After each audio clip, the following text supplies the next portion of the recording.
अस्सलाम वालेकुम। आज की वीडियो का मौजू है वैंकोमाइसिन टेस्ट। वैंकोमाइसिन का टेस्ट इस मकसद के लिए किया जाता है ताकि पता लगाया जा सके कि ये जो वैंकोमाइसिन का एंटीबायोटिक है तो इसका असर कैसा हो रहा है बैक्टीरियल इन्फेक्शन के खिलाफ, खासकर उन बैक्टीरियाज के खिलाफ जो कि ग्राम पॉजिटिव बैक्टीरिया होते हैं। ये टेस्टिंग बहुत ज्यादा जरूरी होती है इस मकसद के लिए क्योंकि डॉक्टर देखना चाहता है कि ये जो वैंकोमाइसिन का जो एंटीबायोटिक दिया है पेशेंट को तो वाकई में ये एक सही फैसला था, एक सही मेडिसिन था जिससे इलाज हो सकता है।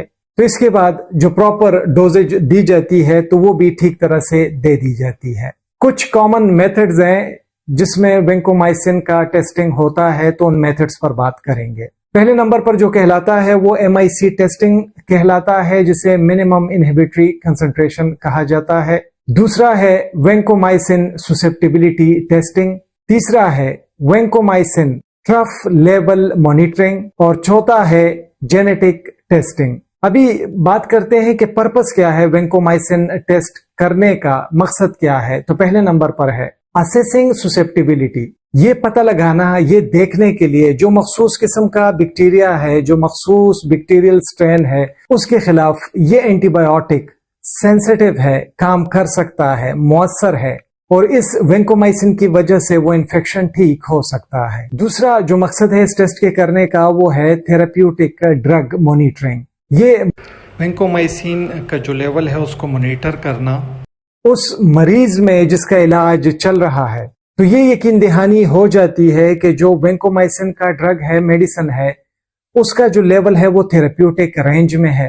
दूसरा जो डोजेज है उसको एडजस्ट किया जा सकता है ताकि जो एफिकेसी है उसको बढ़ाया जा सके और दूसरी तरफ इस मेडिसिन की जो टॉक्सिसिटी है उसको भी मॉनिटर किया जा सके और उसको भी कम रखा जाए। अभी नॉर्मल रेंज पर बात करते हैं कि जो वैंकोमाइसिन है उसका नॉर्मल रेंज कितना होना चाहिए। तो सबसे पहले जो नॉर्मल रेंज है ससेप्टिबिलिटी टेस्टिंग में उस पर बात करेंगे जिसमें जो MIC का मेथड है मिनिमम इनहिबिटरी कंसंट्रेशन वो आता है। तो जो MIC वैल्यू होती है उससे निशानदेही हो जाती है सबसे लोवेस्ट जो कंसंट्रेशन होती है वैंकोमाइसिन की, जो बैक्टीरियल जो ग्रोथ है उसको स्टॉप कर सकती है, रोक सकती है। तो वो स्ट्रेन्स जो ससेप्टेबल होते हैं उसके लिए जो नॉर्मल रेंज होती है, जो कंसंट्रेशन होती है वो है लेस देन 2 माइक्रोग्राम पर मिलीलीटर। अभी डिस्क डिफ्यूजन मेथड के जो नॉर्मल रेंज है उस पर बात करते हैं। ये जो जोन का डायमीटर बनता है तो वो वेरी करता है मुख्तलिफ बैक्टीरियल स्ट्रेन्स के लिए, लेकिन अगर 15 मिलीमीटर से ज्यादा होगा जोन, वैंकोमाइसिन एंटीबायोटिक का जो डिस्क होता है उसके इर्द गिर्द अगर 15 मिलीमीटर से जोन ज्यादा होगा तो इसका मतलब है कि ये सेंसिटिव है, ये काम कर सकता है।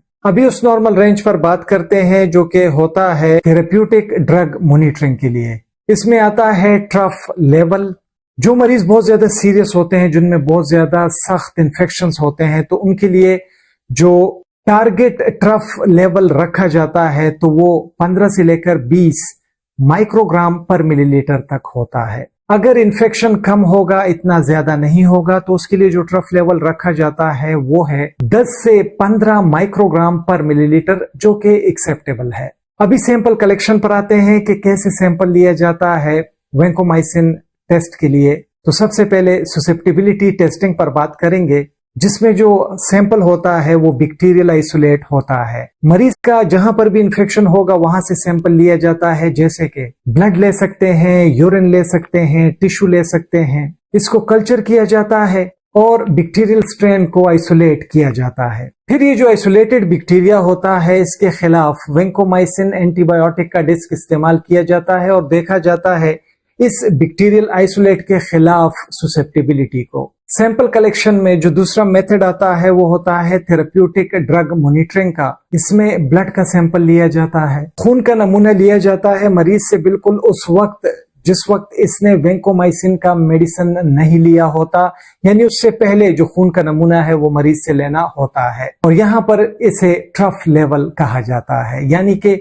मरीज के खून में कम से कम जो कंसंट्रेशन है वैंकोमाइसिन का उसका पता लगाया जाए, जिसे ट्रफ लेवल कहते हैं। इस सैंपल को फिर लेबोरेटरी भेजा जाता है ये देखने के लिए कि खून में जो वैंकोमाइसिन मेडिसिन है तो उसका लेवल कितना है। अभी जानते हैं उन वजहों के मुतालिक जिसकी वजह से खून में वेंकोमाइसिन का लेवल बढ़ जाता है। तो पहले नंबर पर है, अगर किडनी फंक्शन ठीक नहीं होगा, किडनीज अपना काम ठीक तरह से नहीं कर रहे होंगे, तो खून से ये जो वेंकोमाइसिन मेडिसिन है ये फिर गुर्दों की मदद से निकालना, जिस्म से बाहर निकालना मुश्किल हो जाता है। नतीजे में खून में इसका लेवल बढ़ जाता है। रिकमेंडेड डोजेज से अगर ज्यादा मेडिसिन दी जाए, ज्यादा डोज में मेडिसिन दी जाए, तो ये भी एक वजह बनती है जिसकी वजह से खून में इसका लेवल बढ़ जाता है। कुछ मेडिसिन हैं जिसकी वजह से जो वेंकोमाइसिन का मेटाबॉलिज्म होता है उस पर असर पड़ता है, इसके एक्सक्रीशन पर असर पड़ता है। नतीजे में खून में इस वेंकोमाइसिन का लेवल बढ़ जाता है। अभी जानते हैं उन वजहों के मुतालिक जिसकी वजह से खून में वेंकोमाइसिन का लेवल कम होता है, कम हो जाता है। तो पहले नंबर पर है, अगर प्रॉपर डोजेज में मेडिसिन ना दी जाए, गलत वक्त पर मेडिसिन ली जाए, तो थेरेप्यूटिक रेंज में फिर मेडिसिन नहीं होती और इसकी वजह से खून में जो लेवल है वो कम होता है।